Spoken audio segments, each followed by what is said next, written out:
সবজিগুলো পানি ছাড়া সিদ্ধ করবো, এগুলোর মধ্যে লবণ মাখিয়ে নিছি। পানি ছাড়া বলতে নিচে পানি দিছি, এগুলোর মধ্যে পানি দিয়ে মানে স্টিম করবো। এভাবে ভালোভাবে সিদ্ধ হবে।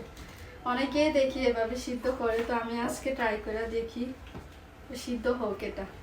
এই যে সবজিগুলো সিদ্ধ হয়ে গেছে, ঢাকনা করে রাখুন, এখানে রাখুন।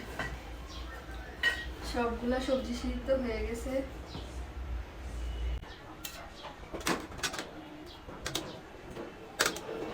এত বেশি মজা লাগে, অনেক মজা লাগে।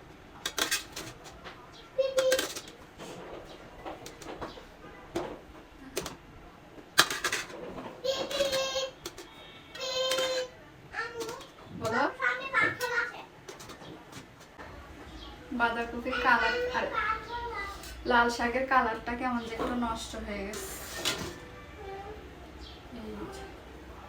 সবগুলো সবজি অনেক ভালোভাবে সুন্দরভাবে সিদ্ধ হয়ে গেছে। এখন এটা মজা করে খাবো।